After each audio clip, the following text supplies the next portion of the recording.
Nigeria has pensioned for signing agreements that would end up putting the country on the back foot. As many experts have said, there is growing apprehension in government circles over the sovereign guarantee given to Azura Edu IPP, that's Independent Power Project, a power-generating private company by the President Muhammadu Buhari-led administration in 2015 to enable it to secure 237 million loan to finance its 450 megawatts power in Edo State.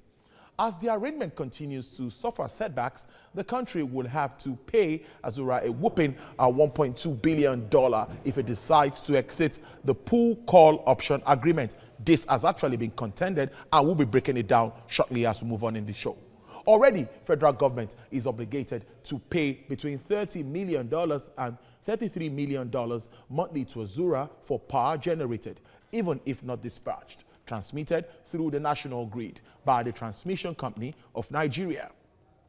It is also alleged that the federal government also pays roughly 700 million naira monthly as the exchange rate differentials in the deal with Azura.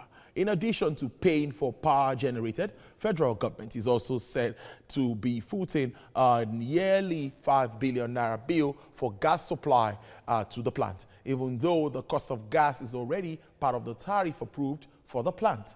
Now, if the government fails to meet these monthly obligations, the World Bank's Partial Risk Guarantee, PRG, can be called by Azura's creditor.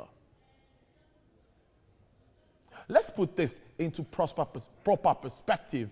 I have joining me now via Skype from Kent in London, the managing director of Azura Power West Africa Limited, Mr. Edu Okeke. Thank you very much, Mr. Okeke, for your time. Thank you very much. Let's start with the process. Take us through this process. We understand that this actually was conceptualized around 2009 and around 2015, an agreement was reached. Just take us through what's been happening before we now move into other issues surrounding this very agreement. Thank you very much again. And first of all, it's funny to me because you've been calling numbers that I don't recognize at all. I don't know where the number. Just to start with, the loan taken by Azura was not $237 million. There is nowhere in the Azura contract with any party where it says that to terminate the contract, that the government is going to pay Azura 1.2 billion. I mean, this is something that all of a sudden, I think this thing came out a few weeks ago when the chairman Senate Committee on Power on the floor of the National Assembly kind of started dropping numbers that I don't know where he got from. And it will be very good if you can actually bring him onto the program to tell Nigerians where he got the number, because these are fictitious, so to say. But then, if you take that one away, the reality is that we are proud of the agreement we have with the Nigerian government. And is also instrumental to say that this agreement, the discussion started way back in 2010 and finished in 2015. Two administrations, they looked at this project, they found how beneficial it is with the federal government of Nigeria and the people of Nigeria before the whole thing was concluded. I am proud of this agreement. I think it's the best thing, and it's kind of the kind of agreement that Nigeria should be entering. Unfortunately, some armchair critics who have never seen the agreement are sitting in their houses throwing out numbers here and there, which is very surprising to us. Rather than focusing on what is the problem today in the sector, which is that for the first time in the last 5 years, the government is making a genuine attempt at resolving the issues in the power sector by encouraging the movement to the service reflective tariff, which will empower DISCOs to have to raise the liquidity, the money they collect, the revenue accruing to them, thereby making the sector whole. We should be talking of that, encouraging the government, clapping for them. I know that there are so many people in government that are working very hard at this very moment to get this thing done. Some people are now trying to distract those people from the good work they are doing by talking and dropping fictitious numbers on Azura. And now I'd like us to talk more on what Buhari-led administration, talking about the representatives of the power industry and, have done to actually make this dream come true. And what's the position of Azura Power Project at the moment in Edo? The position of Azura Power Project is that the project was completed ahead of schedule in May 2018, the first of its kind in the African continent. We are currently producing about 10% of the power put on the grid for Nigerians. The plant is operating optimally, the best of its kind. I mean, if you go around the world to see a plant, a brand new plant, operating at more than 95% availability in the first few years of its production, I mean, that's record. That's what the plant is doing. The plant is also helping to stabilize the grid for all Nigerians, to reduce system collapses. So that's what the plant is doing, and that's what we should be talking about, that this is a foremost project. Nobody has done this kind of project in the African continent, coming in ahead of schedule, 8 months ahead of schedule. We should be, in fact, I mean, sometimes when I think of it, I said, our president should actually be talking to Western countries and telling them, if you need project management, we have a Nigerian company that has done it fantastically well, that we can actually lend to you to help you manage your projects. We shouldn't be getting distracted by noise that is happening here and there. So in this agreement, what would you say is the role of the Nigerian government in all of this? What role do they play in this? So Nigerian government, as you know, the off-taker for the power being put on the grid is the Nigerian Bulk Electricity Trading Company, 100% owned Nigerian government entity. That's the key role. That's the counterparty that Azura has. And when you look at such complex projects, when a sovereign, any country, and it's just like this morning, I mean, I read in the news where the Minister of Transportation, His Excellency Rotimi Amechi, is telling the National Assembly, please allow me to finish the loan I'm discussing with China before you start talking about some things. The reality is that when a sovereign enters into any commercial agreement, it gives us its immunity. Think of today that you have COVID. Suppose Nigeria there is vaccine for COVID tomorrow, and maybe take one pharmaceutical company comes out and produces vaccine. If Nigeria can go negotiate that vaccine with, say, GSK, and then GSK delivers, and then Nigeria will say, well, we are a sovereign nation, you can't sue us and we are not gonna pay. Nobody will do business with Nigeria again. That is the standard all over the world. When a sovereign enters into a commercial agreement, it gives us, if of its immunity. Now, then look at the Azura project. In normal climes, when you think of such a gigantic project, there is what we call plain vanilla sovereign waiver, which countries give. And what it means is that if something happens and you terminate, then you can go after the assets of the country in question. But for Azura project, that's not the case. The Nigerian officials, who were very fantastic, again, I reiterated that in normal climes, the officials that negotiated this agreement on behalf of the federal government of Nigeria should be given awards for what they did. Rather than having this plain vanilla sovereign waiver, they negotiated what we call the put-call option agreement. And that's why when you talk of Azura today, there is nowhere in the liability of government where you see the line item Azura. Because what it simply means is, does Nigeria need power? The answer is yes. In the last 15 years, we have not built any power plant except Azura.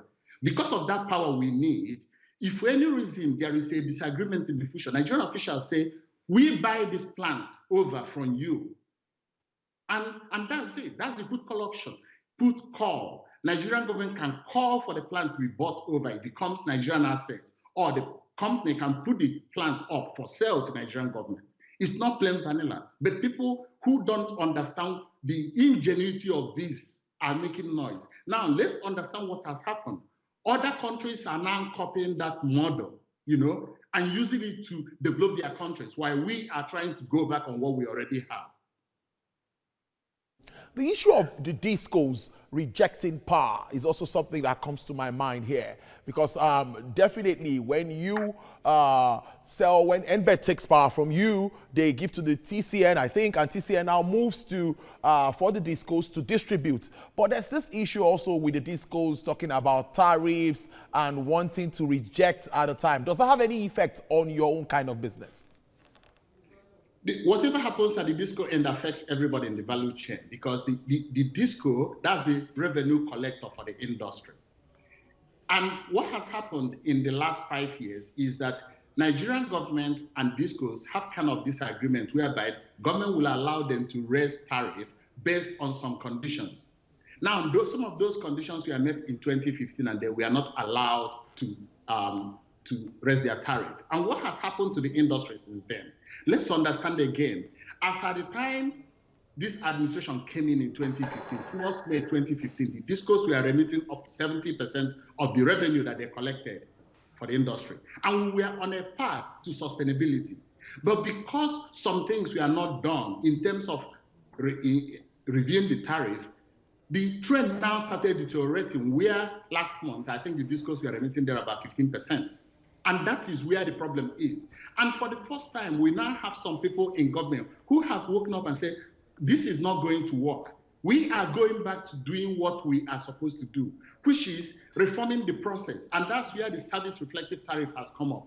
A very good ingenuity, again, that they've all proposed. And this is what we believe will bring Nigeria out of where we are today. Unfortunately, some people, rather than supporting and clapping for government to continue on this path to get the process back on track, they are busy distracting them. We should be going back to what we need in the industry, which is the service reflective or cost reflective tariff that will make discos to sell power to their customers, remit the money to the value chain, and everything is whole. There will be no government intervention in any way. Everybody talks about cost-reflective tariff, but we know what we've seen in this part of the world. For years, we've been generating between 4,000, at times even less than 4,000 megawatts for a country of almost 200 million people. So Nigerians are now saying they want service before they pay, or they want prepaid meters, which government has actually taken away from the discos. We are using the MAP scheme, but up till date, a little percentage of Nigerians have been metered. And if that is not done, I don't see the discos also breaking even. Okay, let's look at what the service reflective tariff is saying. It is saying discos are going to charge their customers based on the service they are giving them. Let's understand something. I mean, I think one of the biggest challenges we've had is that some of our leaders have not try to tell Nigerians the truth about the power sector. We are generating 4,000 megawatts. Even if you increase tariffs to high heavens today, we are not going to have stable electricity. That's a fact. So why not we tell Nigerians the truth and say, we have to pay the right tariff, and that will allow discos to make money, to invest in the network, and we'll start having expansion. And that way, we have more Azuras coming up. It's very unfortunate, like I said again, besides Azura, the only contract we've awarded was the 2010-2011 NIPP contracts that were awarded by the Nigerian government. A lot of other countries, China will be adding like 20,000 megawatts in a month or in a year. I don't have the right data right now. But Nigeria will keep talking. The only way to get the sector to function is to allow the discos do their business, which is charge their customers what they are willing to pay, and then invest in their network and pay their bill back to satisfy the value chain. That's what the service reflective tariff is now coming up to solve. Unfortunately, like I said again, some people who don't understand the system, rather than encouraging it, we are feeding noise into the system, thereby distracting the reformers that we have today. Almost on the final notes now, there seems to be a misinformation somewhere, but we need to see the record so that everybody can just understand what is really on ground with regards to this agreement. So are you saying that sealing more deals like the Azura power project is the way to go to improve supply? Because that is what Nigerians want at the end of the day, power supply. They don't want to know how it comes.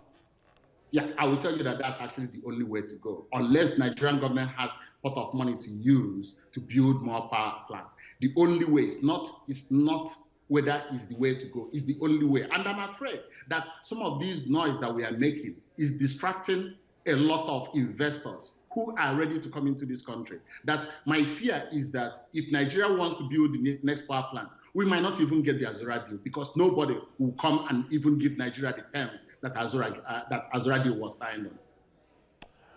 Mr. Edu Okeke, I must thank you very much for your time. I'm the Azura West Africa Limited. Thank you for sharing your thoughts and clearing this issue, clearing the air of all of the misconceptions all over. Thank you again for your time. Thank you.